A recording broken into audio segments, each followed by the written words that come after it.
तो यार। अरे पूर्वी, अरे वेरी गुड, तुमने तो कमाल कर दिया भाई। Thank you very much, thank you very much, तुम कमाल हो यार। अरे सालों के साहब, ऐसी क्या बात हो गई जो खुशी से आपकी छाती फूल गई? अरे यार तुम्हें पता नहीं, वो पूर्वी ने मुझे सलाह दी थी ना वो लेटर लिखने की। अरे भाई मैंने अपनी गर्लफ्रेंड को एक अच्छा सा लेटर लिखा, फूलों का गुलदस्ता भिजवाया और बस उसको गुस्सा तो गायब। क्या बात सर, ये तो बहुत ही अच्छी बात है। मुबारक हो सर। अरे भाई रहने दो, अपनी मुबारकबाद आप अपने पास रखिए, पहले भी झेल चुका हूँ यार मैं तुम्हें। अरे सर, गिफ्ट में कैंची दी आपने और गलती मेरी। यार ऐसे वक्त पे कैंची की याद दिलाना जरूरी है क्या यार? मैंने कहा था ना सर कि आपका लिखा हुआ खत पढ़ के वो खुश हो जाएगी। वेरी गुड पूरी, तुम कमाल हो। आइंदा से इस मामले में कोई टिप्स लेनी होगी ना बेटा, मैं सीधा तुम्हारे पास आऊंगा। यस डॉक्टर साहब, पूर्वी से क्यों, आप तो ये तारिका से भी ले सकते हैं और उसके लिए आपको यहाँ ब्यूरो में आने की जरूरत भी नहीं पड़ेगी। अरे नहीं दया, तुम समझते नहीं हो यार, तारिका की इस मामले में जरा पसंद कमजोर है यार। डॉक्टर साहब, अभिजीत के बारे में अगर कुछ कहना है तो मेरे सामने तो प्लीज आप। अच्छा, बुरा लगा ना, बुरा लगा, कोई बात नहीं है यार, मैं भी अपना वक्त बर्बाद नहीं करना चाहता ये डिस्कस करके यार। अरे मेरे पास टाइम नहीं है, मुझे फेशियल कराने जाना है यार। सर, फेशियल और आप? क्यों, मैं फेशियल क्यों नहीं है? नहीं, बिल्कुल सर, करना चाहिए आपको, फेशियल करना चाहिए। हाँ, और आज तो जरूर करना चाहिए यार। बिल्कुल। यू नो डेटिंग है, डिनर पे जा रहा हूँ गर्लफ्रेंड के साथ यार। बहुत अच्छी बात है सर। उम्मीद करते हैं कि जब तक आप दोनों का डिनर खत्म हो जाता है तब तक हम लोग ये केस सॉल्व कर देंगे। यस यस ऑफ कोर्स, तुम केस सॉल्व करो, मैं डिनर सॉल्व करता हूँ। बाय पूर्वी, बाय। सर, डॉक्टर साड़ू की भी कमाल क्या, उम्र 55 की, दिल बचपन का। अरे उनके सामने मत बोल देना, जीना हराम कर देंगे तुम्हारा। सर, स्केच तैयार हो गया। गुड, देखे जरा। ओह, तो ये है वो चैंपियन। अब इस चैंपियन का अच्छा वक्त शुरू होगा।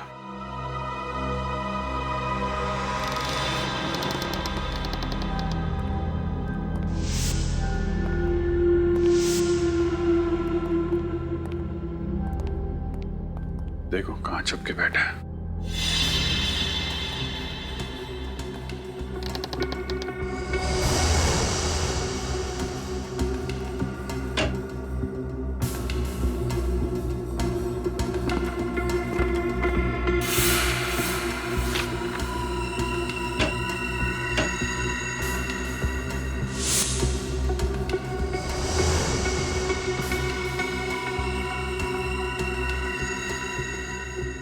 ये किसकी फोटो है?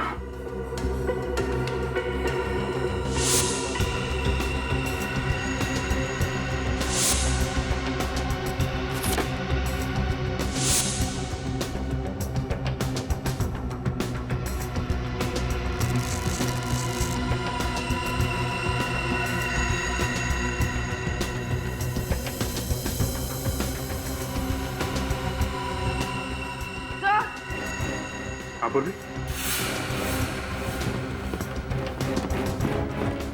सर यहाँ पर ये नीडल्स और सिरिंजेस मिली है। सर ये वो केमिकल जो जूतों में इस्तेमाल किया गया था। और सर ये जेल जो पैरों को सुन्न करने के लिए जूतों में डाला गया था। सर यहाँ पर ये लाल जूते भी हैं और सर ये इंजेक्शन।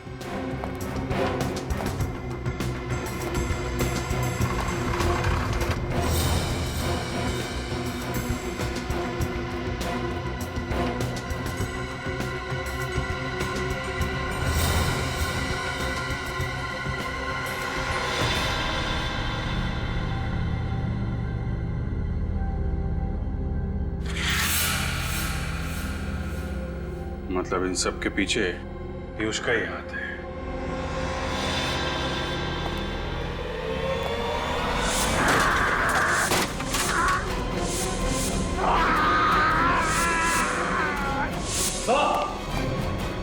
पूर्वी, सब कुछ उठा।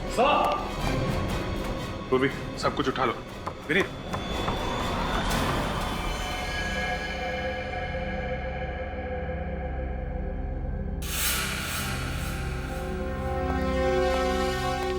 सर पीयूष तो यहाँ मरा पड़ा है, लगता है इसने जहर पिया। My God. सर हमें तो लग रहा था यही सबको मार रहा है, फिर इस पीयूष को किसने मार दिया? इसका मतलब इसके साथ कोई और आदमी भी मिला हुआ था क्या? सर ये देखिए, इसके जेब में से ये चिट्ठी है सर। क्या क्या लिखा? मैंने ही विशाल का खून करवाया और चेतन पर हमला भी करवाया। नफरत करता था मैं अपने दोस्तों से। कॉलेज के दिनों से चेतन, विशाल, धीरज मुझे परेशान करते थे और बिजनेस पार्टनर बन जाने के बाद भी मुझे मेरा हक नहीं देते थे। इसलिए गुस्से में आकर मैंने उनसे बदला लेने की ठानी। अगर सीआईडी को मेरे बारे में पता चल गया, इसलिए मैं अपनी जान दे रहा हूं। पीयूष, अजीब बात है सर। जब गुनहगार को पता होता है कि एक ना एक दिन वो पकड़ा ही जाएगा, फिर गुनाह करता ही क्यों है? और इसने तो सीआईडी के डर से खुदकुशी कर ली। बात कुछ हजम नहीं हो रही है विनीत। ये आदमी अपने दोस्तों से बदला लेना चाहता था। इतनी लंबी प्लानिंग की उसने बदला लेने के लिए, और अभी इसका बदला पूरा भी नहीं हुआ।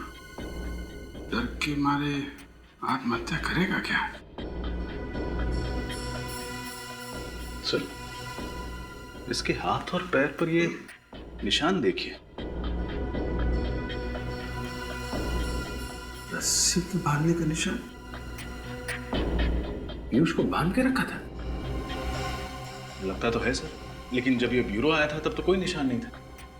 और ये निशान काफी गहरे हैं। लगता है काफी दिनों से बांध कर रखा गया था इसे। पीयूष को बांध के भी रखा गया था और पीयूष ब्यूरो में भी। अब कुछ समझ में आ रहा है। डॉक्टर साहब, मैं ठीक तो हो जाऊंगा ना? तुम बिल्कुल फिक्र मत करो। तुम जैसे पहले थे ठीक वैसे हो जाओगे। अब मैं इंजेक्शन लगा रहा हूं, तुम पलट जाओ।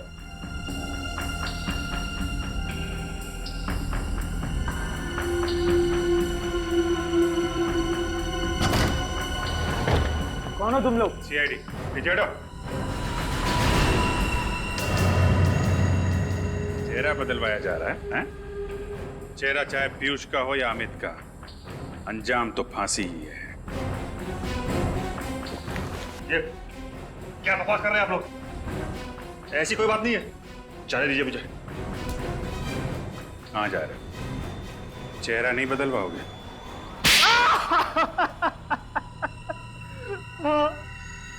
मैं पीयूष नहीं, अमित हूँ। अमित, अमित, यही है ना तुम्हारा असली चेहरा? अब बताइए अमित जी, क्यों मारा अपने दोस्तों को तुमने? हैं? दोस्तों के नाम पे धब्बा थे वो लोग, धब्बा। क्यों? ऐसा क्या किया था उन लोगों ने तुम्हारे साथ? उनकी वजह से मैं खूनी बना। मैंने अपने हाथों से सपना की जान ले ली। कौन सपना? सपना मेरी प्रेमिका। कॉलेज के दिनों में हम एक दूसरे से बहुत प्यार करते थे। एक दिन सपना ने विशाल, पीयूष, चेतन और धीरज को एग्जाम पेपर चुराते हुए देख लिया। फिर उसने धमकी दी कि वो सब कुछ प्रिंसिपल को बता देगी। फिर इन चारों ने उसे मारने का प्लान बनाया। पर सपना तो तुम्हारी गर्लफ्रेंड थी। उनके कहने पे तुमने सपना का खून कर दिया। क्यों? क्योंकि उन चारों ने मुझसे झूठ कहा कि सपना मुझसे बेवफाई कर रही है। वो चारों अच्छी तरह से जानते थे कि मुझे मेरे गुस्से पर काबू नहीं रहता। इसीलिए बिना सच जाने मैंने सपना की जान ले ली। फिर जब तुम्हें सच का पता चला तो तुमने एक एक करके सबसे बदला लेना शुरू कर दिया। हाँ, और डॉक्टर साहब ने मेरी मदद की। इन्होंने मुझे पीयूष का चेहरा दिया, जिसका फायदा उठाकर मैंने अपने प्लान को अंजाम दिया। और पीयूष को 1 साल तक कैद कर रखा। और मैं भी यही चाहता था कि इन चारों की मौत की वजह भी वही गुस्सा हो जिसकी वजह से मेरी सपना की मौत हुई थी। और इसीलिए मैंने जूतों में इंजेक्शन फिट किया। प्लान तो अच्छा बनाया था तुमने, लेकिन एक गलती कर दी। पीयूष के मोबाइल से आखिरी कॉल डॉक्टर साहब को कर दिया। सपना का खून किया तुमने। पश्चाताप के आंसू बहाने के बजाय अपने दोस्तों को भी मारा। तुम्हें तो फांसी ही होगी। और डॉक्टर साहब, आप पैसों की लालच में बिक गए। आपका और इनके बाकी दोस्तों का हिसाब तो अब अदालत ही करेगी।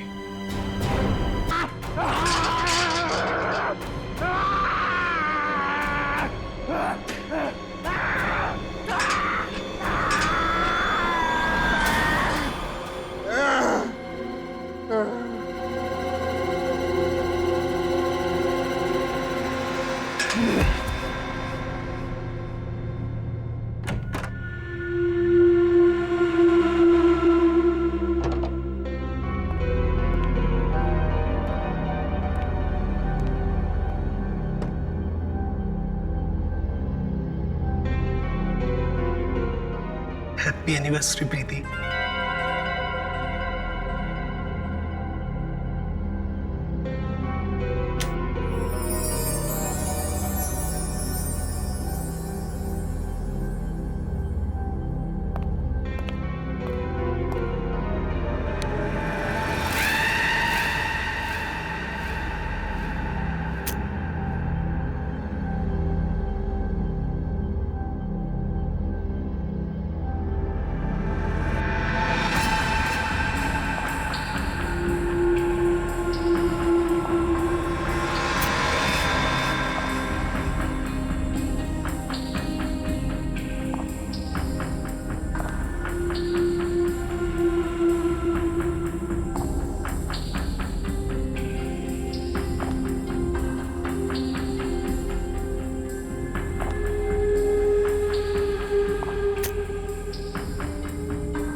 क्या बात है प्रीति, तुम ठीक तो हो ना?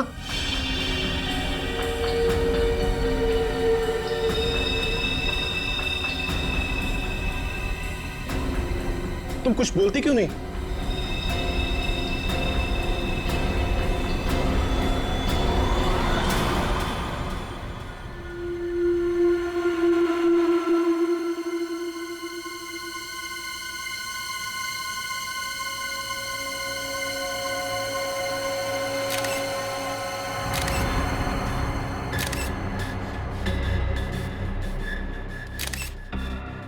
तीन, चार, पाँच, छह, सात 7 बार चाकू से घुपा गया इस विशाल को। एक पत्नी अपने पति को इतनी बेरहमी से मारेगी, वो भी शादी के सालगिरह के दिन, यकीन ही नहीं हो रहा है। हाँ सर, इसकी लाश को देखकर लग रहा है इसकी पत्नी बहुत नफरत करती होगी इससे।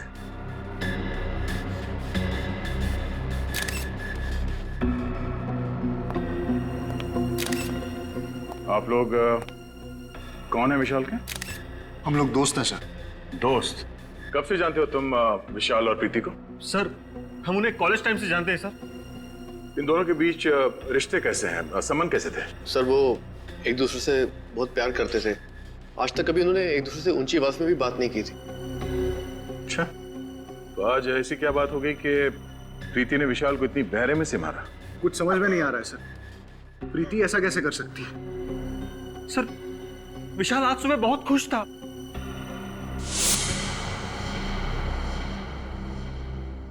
हैप्पी एनिवर्सरी प्रीति। मैं दुनिया का सबसे खुश नसीब पति हूं जो मुझे तुम्हारे जैसी बीवी मिली। काश आने वाले हर जन्म में तुम मेरी ही बनकर रहो। क्या बात है, बीवी की फोटो के साथ इतनी रोमांटिक बातें हो रही है। अबे साथ में होती होगी तो ये जनाब तो शायर बन जाते होंगे। यार ये तो बहुत गलत बात है। दरवाजा खटखटा के आना चाहिए था ना। अच्छा, तुम लोगों ने मेरी सारी बातें सुन ली। अरे सुन ली तो क्या हुआ, तू हमारे कॉलेज का दोस्त है यार, लंगोटिया यार। और प्रीति को इम्प्रेस करने के तरीके हम इसे तो पूछता था, भूल गया? कैसे भूल सकता हूँ यार, मेरे घोड़ी चढ़ने का श्रेय तुम लोगों को ही तो जाता है। वो बात तो है, और इसीलिए आज हमें पार्टी चाहिए। हाँ पार्टी? हाँ, तेरी वेडिंग एनिवर्सरी की पार्टी यार। यार प्रीति से पूछना पड़ेगा। क्या बात कर रहा है यार, उसे पूछने की क्या जरूरत है? अरे सरप्राइज दे देते हैं उसको, वो खुश हो जाएगी। आइडिया तो अच्छा है, ठीक कह रहा है तू। मैं भी कुछ ऐसा ही सोच रहा था, है ना? तो आज रात 10 बजे पार्टी पक्की। Done done done done. और फिर जब हम अंदर घुसे तो हमने देखा विशाल जमीन पे पड़ा हुआ था और प्रीति उसके पास बेहोश थी। और हाँ, प्रीति के हाथ में एक चाकू था, खून से सना हुआ।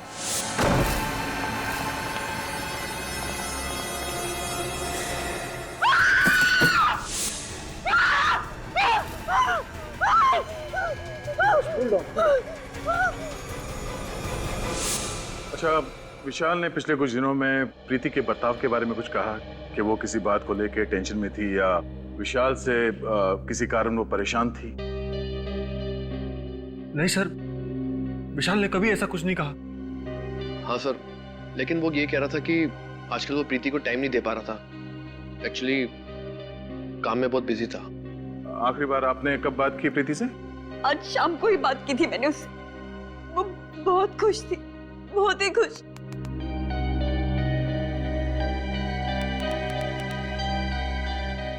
सर, प्रीति, प्रीति, प्रीति, क्या हुआ था यहाँ पे? प्रीति, तुम ठीक हो? हमारी आवाज सुनाई दे रही है तुम्हें? सर लगता है सदमे में है। सर, कहीं ये एक्टिंग तो नहीं कर रही है सदमा लगने की? श्रेया, काम करो, इसे ब्यूरो लेके चलो। विनीत, आसपास लोगों से पता करो कि प्रीति और विशाल के बीच में संबंध कैसे थे। अफेड़ी, इनके दोस्तों का नाम और एड्रेस ले लो और इनसे बोलना कि जब तक ये केस सॉल्व नहीं हो जाता कोई भी शहर छोड़ के बाहर नहीं जाएगा। सर, ये प्रीति तो कुछ बोलने को तैयार ही नहीं। लगता है अपने पति की मौत का गहरा सदमा लगा उसे। सदमा कैसा सर? इसने अपने ही हाथों से अपने पति विशाल का खून किया है। हाँ, सचिन, पर कुछ तो है जो इसे बाकी के खूनियों से अलग करता है। विशाल के खून के बाद इसने भागने की कोशिश नहीं की और ना ही कोई बहाना बनाया। विशाल की मौत के बाद से लेके अब तक इसकी जुबान से एक शब्द तक नहीं निकला। पानी का एक घूंट तक नहीं पिया इसने। पता नहीं इसके दिमाग में क्या चल रहा है। क्या बात है भाई, बड़ी टेंशन में तुम लोग? टेंशन की बात है सर। क्यों टेंशन क्या है? ये केस तो बड़ा आसान था यार। खूनी अपने आप पकड़ा गया, भाग दौड़ करने की जरूरत ही नहीं पड़ी तुमको। सर, जब तक खूनी अपना गुनाह मान न ले हम चैन की सांस नहीं ले सकते। और ये प्रीति, ये तो कुछ बोलने को तैयार नहीं है। बहरहाल भाई, प्रीति कुछ बोले या ना बोले, लेकिन मैं आप लोगों को एक बात बोलता हूँ, प्रीति के दिल में अपने हस्बैंड के लिए सख्त नफरत थी। नफरत? पर सर, इनके दोस्तों ने तो कहा कि ये लोग एक दूसरे से बहुत प्यार करते थे। लव मैरिज थी इनकी। लव मैरिज थी या अरेंज मैरिज थी मुझे नहीं मालूम, लेकिन विशाल के शरीर पर जो चाकुओं के घाव हैं, उससे साफ पता लगता है कि प्रीति के दिल में विशाल के लिए सख्त नफरत थी। जगह जगह पर चाकू से वार किए गए। मुझे तो लगता है कि विशाल के मर जाने के बाद भी प्रीति उसे चाकू मारती रही। इतनी नफरत? प्रीति, तुमने विशाल का खून क्यों किया? हाँ? क्या वो तुम्हें मारता पीटता था, दहेज के लिए परेशान करता था, या किसी और से प्यार करता था? बताओ प्रीति, तुम्हें जवाब देना होगा। ऐसी क्या बात थी जिसकी वजह से तुम उससे इतना नफरत करती थी? नफरत नहीं, प्यार करती थी मैं विशाल से, और अब भी करती हूँ। विशाल की मौत के बाद जो खोया वो आप लोग नहीं समझो, और वैसे भी विशाल की जाने के बाद मेरी जिंदगी का कोई मतलब नहीं। अगर तुम इतना प्यार करते थे विशाल से तो फिर उसे मारा क्यों? क्या फायदा, वैसे भी आप लोग सीआईडी वाले मेरी बात का कहाँ विश्वास करेंगे? विश्वास करना है या नहीं वो हम पे छोड़। पहले बताओ कि तुमने विशाल को क्यों मारा? मुझे नहीं पता उस दिन क्या हुआ। मुझे विशाल पर बहुत गुस्सा है और मैंने बिना सोचे समझे उसे मार डाला। कोई किसी को बेवजह 7-7 बार चाकू नहीं मारता प्रीति। मैंने कहा था आप लोग मेरी बात का भरोसा नहीं करेंगे, और वैसे भी मुझे कुछ नहीं कहना। चढ़ा दीजिए मुझे फांसी पर, मुझे नहीं जीना। चढ़ा दीजिए मुझे फांसी पर, मैं विशाल के बिना नहीं जी सकती। दया, मुझे लगता है इस लड़की के साथ कुछ प्रॉब्लम है। कैसी प्रॉब्लम सर? यार वो तो समझ में नहीं आ रहा है, लेकिन मुझे लगता है कत्ल करते वक्त इस लड़की का दिमाग इसके काबू में नहीं था। सर कत्ल करते वक्त तो किसी भी खूनी का दिमाग काबू में नहीं रहता। मुझे तो लगता है ये लड़की झूठ बोल रही है।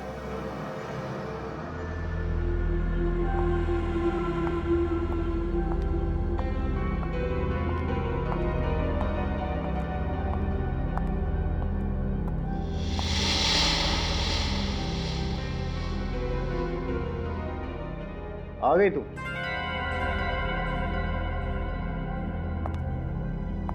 फोन भी नहीं उठा रही। मुक्ता कहां रह गई थी तू? कब से इंतजार कर रहा हूं। क्या हुआ? सब ठीक तो है ना? ओह, समझ गया। लगता है इस बार तुमने फिर से क्रेडिट कार्ड की लिमिट एक्सीड कर दी है ना? डोंट वरी, मैं कमादा किसके लिए हूं यार? तुम्हारे लिए। अभी बहुत लेट हो रहे हैं, चलते हैं, ठीक है?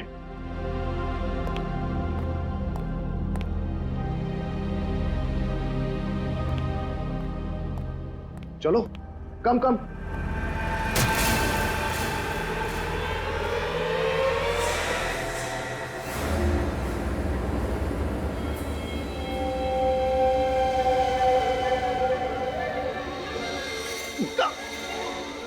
क्या किया तुमने?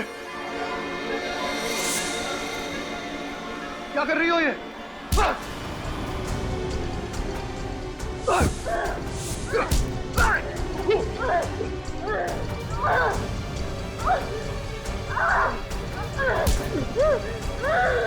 पागल हो गई हो? आवाज छोड़ो मुझे, उठाओ सिक्योरिटी।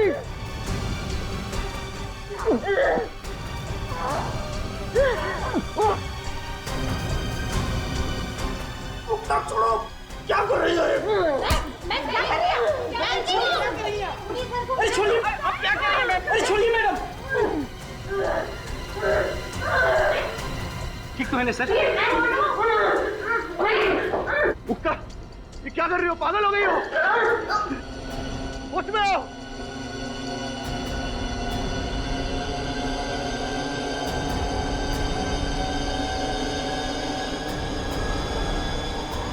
मुक्ता!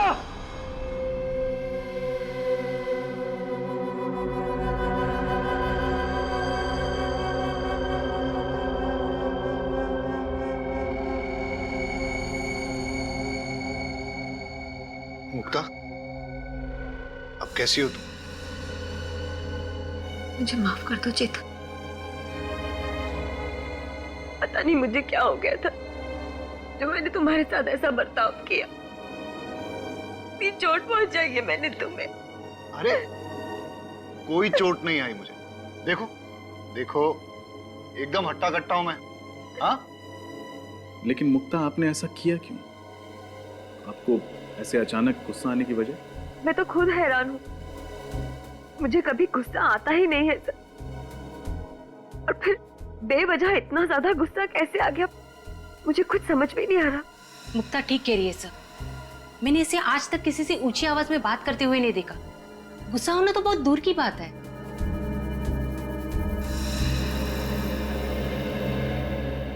तो आप दोनों का कहना है कि आप लोगों ने अपने अपने पतियों पे इसलिए हमला किया क्योंकि आप लोगों को अचानक उन दोनों पे बहुत तेज गुस्सा आने लगा। फिर हैरानी की बात यह है कि आप दोनों के पास कोई ठोस वजह नहीं थी उनसे गुस्सा होने की, राइट? जी हाँ सर, पता नहीं मुझे क्या हो गया था। वो तो शुक्र है भगवान का कि चेतन को कुछ हुआ नहीं, वरना मैं अपने ही हाथों अपने आप को विधवा कर लेती। 2 दिनों के अंदर ऐसे 2 हादसे होना कोई इत्तेफाक तो नहीं हो सकता। जरूर कोई बड़ा कारण है इसके पीछे जो इस वक्त हमें दिख नहीं रहा। और इस बात के तह तक पहुंचने के लिए हमारा ये जानना बहुत जरूरी है कि उस दिन आप लोगों ने क्या क्या किया था? सर, उस दिन विशाल ने मुझे सुबह उठाया, मेरे लिए ब्रेकफास्ट बनाया, मुझे बहुत पैम्पर कर रहे थे क्योंकि हमारी एनिवर्सरी थी उस दिन।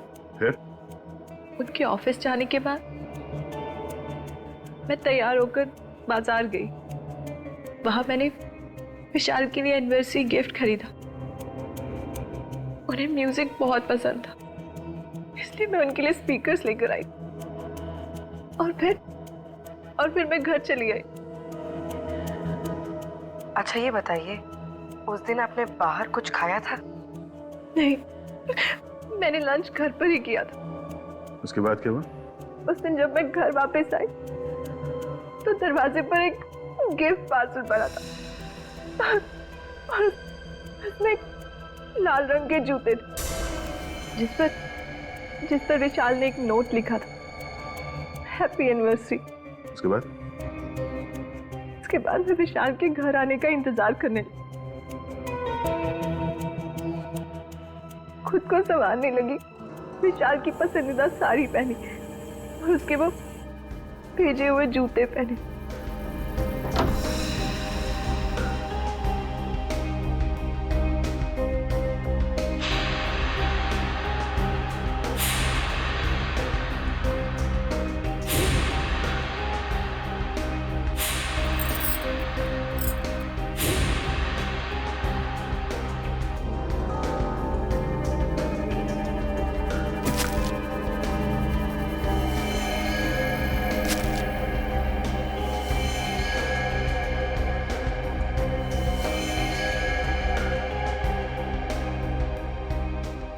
और जब वो घर लौटे तो मैं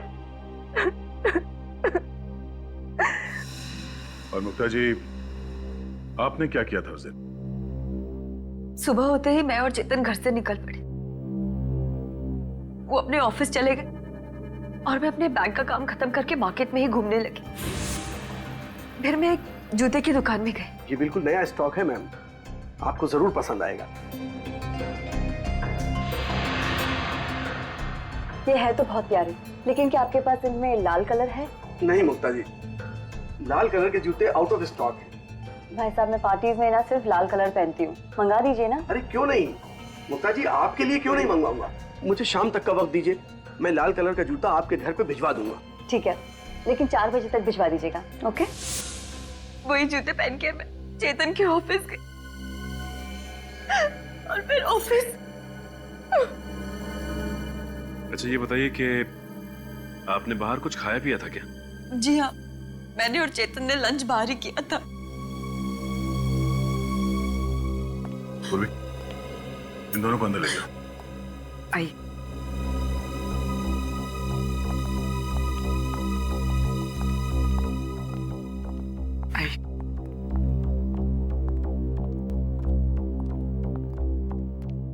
सर, दोनों कहानियों में एक चीज कॉमन है, लाल जूते। हाँ रजत, पर इन लाल जूते में ऐसी क्या बात हो सकती है? मगर सर, प्रीति को ये लाल जूते उसके पति ने गिफ्ट किए थे और मुक्ता को दुकानदार ने होम डिलीवरी की थी। हाँ विनीत, मगर ये लाल जूते ही है जो इन दोनों कहानियों को आपस में जोड़ती है।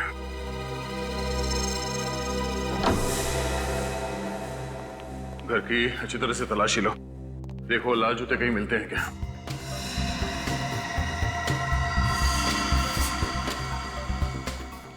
निखिल तुम अंदर चेक करो, मैं यहां देखता हूं।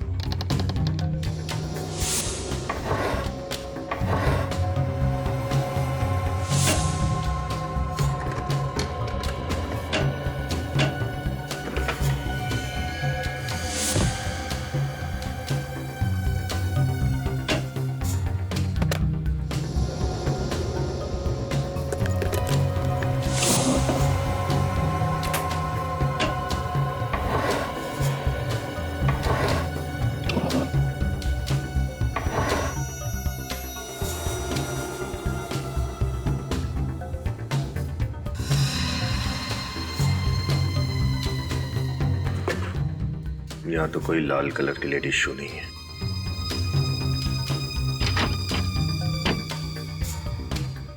सर जूते अंदर नहीं है। यहाँ भी नहीं। चेतन, जूते कहाँ हैं? यहीं कहीं होने चाहिए सर। यहीं कहीं होने चाहिए तो हैं कहाँ? नहीं सर, यहाँ पे तो नहीं है। सर, बेडरूम में भी जूते नहीं मिले। सर यहाँ भी नहीं मिले।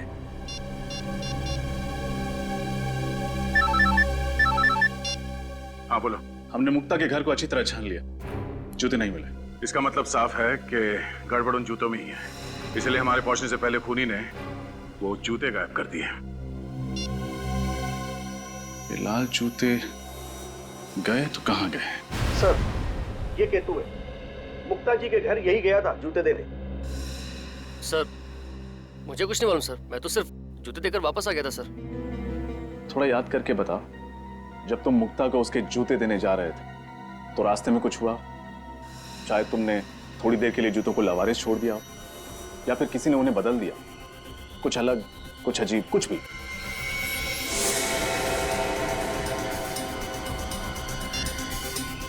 हेलो, हाँ सर, एड्रेस मिल ही नहीं रहा है, कौन सा पता देकर रखा है, मिल ही नहीं रहा है। अरे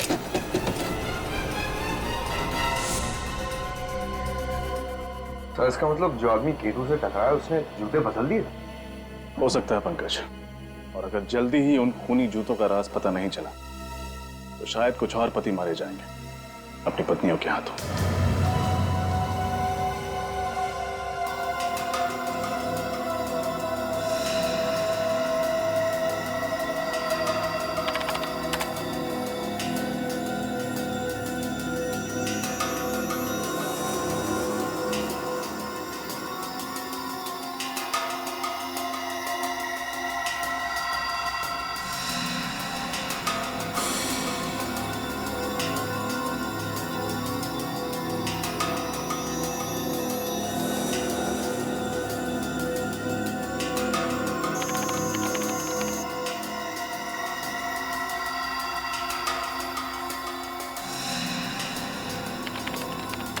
आप लोग आप उठ सकते हैं।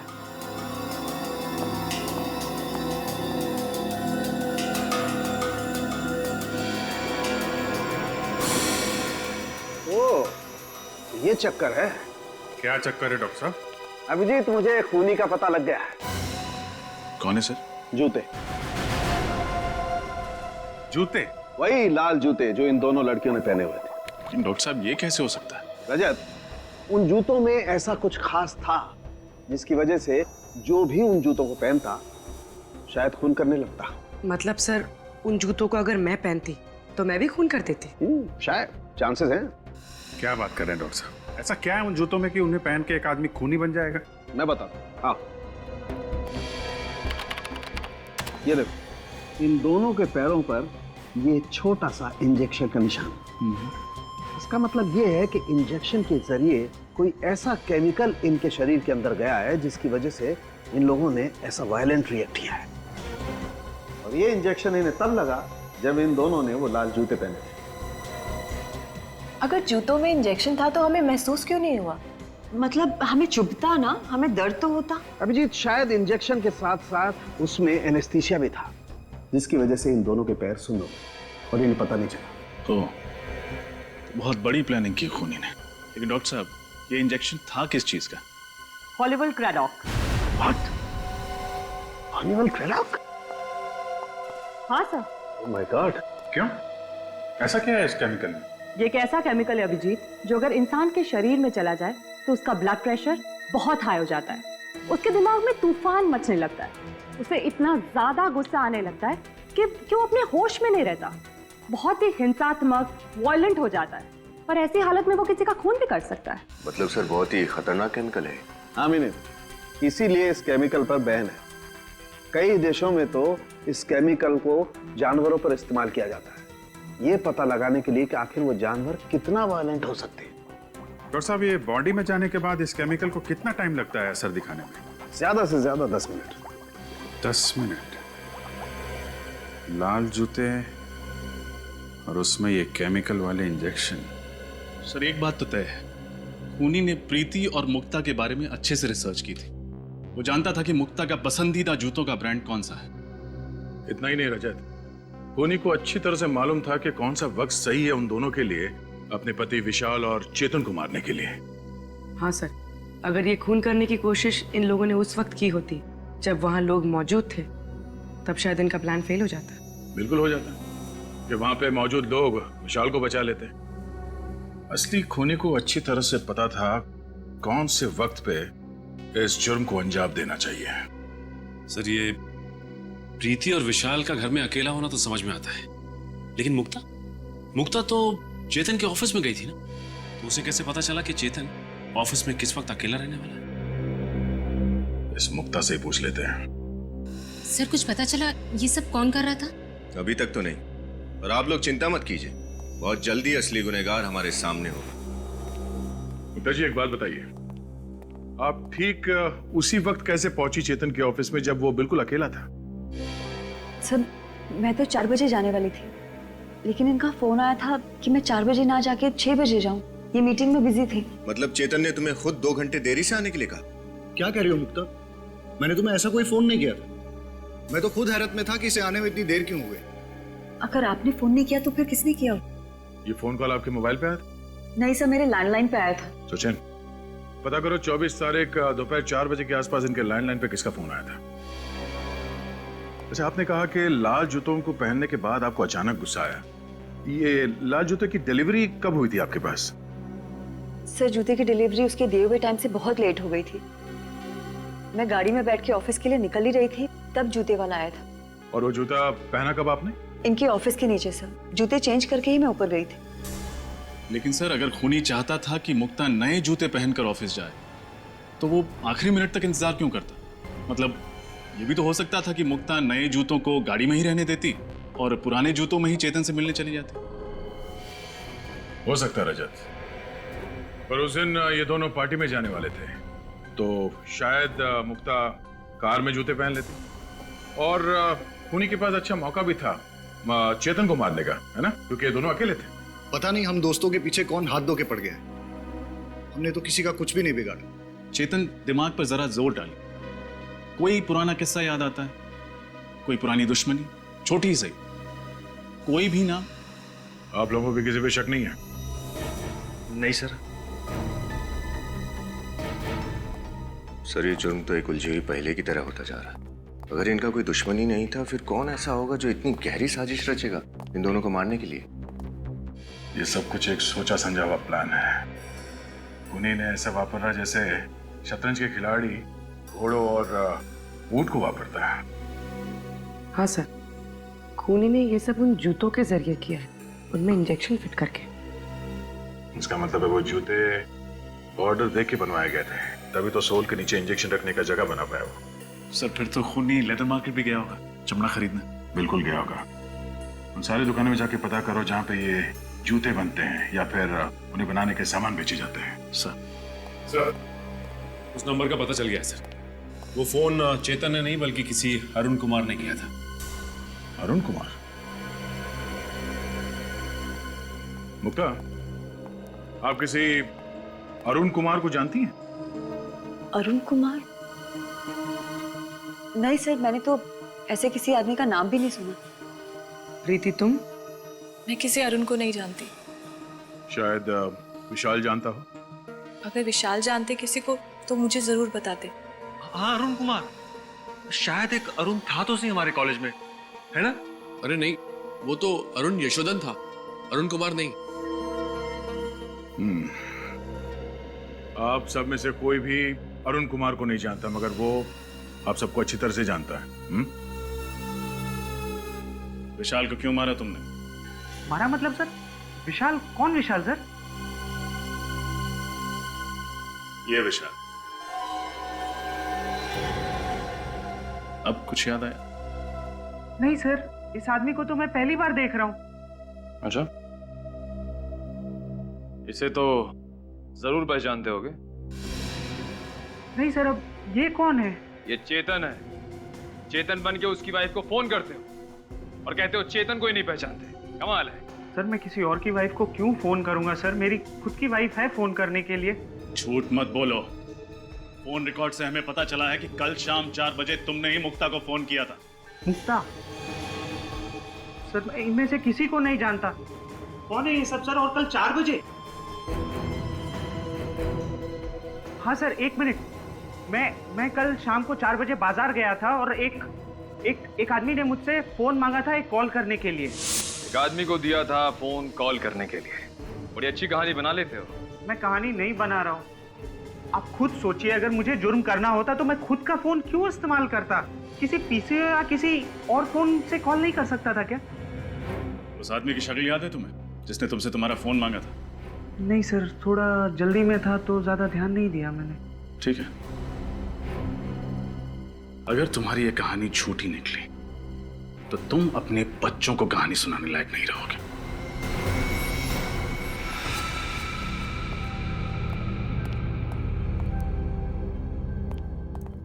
क्या हुआ पीयूष? तूने हम लोगों को अचानक क्यों बुला लिया? मुझे तुम लोगों से जरूरी बात करनी है। हाँ बोलना। मुझे लगता है वो वापस आ गया है। What? पागल तो नहीं हो क्या तुम? अरे यार मैं ठीक कह रहा हूँ। विशाल ऊपर पहुंच गया, चेतन मरते मरते बचा। इससे पहले कि हम दोनों का टिकट कट जाए, हमें सब कुछ सीआईडी को बता देना चाहिए। दिमाग तो नहीं खराब हो गया तेरा? अगर सीआईडी को इस बात की भनक भी लग गई ना तो तू सोच नहीं सकता वो हम लोगों का क्या हाल करेंगे। अरे यार जो होगा देखा जाएगा, यूं बेमौत मरने से तो अच्छा ही है ना। देख, अगर तूने सीआईडी को बताने की बात भी की ना तो वो वापस आया हो या ना आया हो, मैं तुझे जरूर मार डालूंगा। अरे मुझे बचा ले यार। मैं पागल हो रहा हूँ, पागल। मेरा दिमाग फट रहा है, दिमाग। मैं मरना नहीं चाहता, मैं मरना नहीं चाहता, मैं जीना चाहता हूँ, मैं जीना चाहता हूँ। पीयूष, तू घबरा मत, कुछ नहीं होगा हम लोगों को, सब ठीक हो जाएगा। डोंट वरी, हम तेरे साथ हैं ना। मैं मरना नहीं चाहता हूँ, मैं जीना चाहता हूँ। मैं मरना नहीं चाहता, मैं मरना नहीं चाहता। Please help me. कम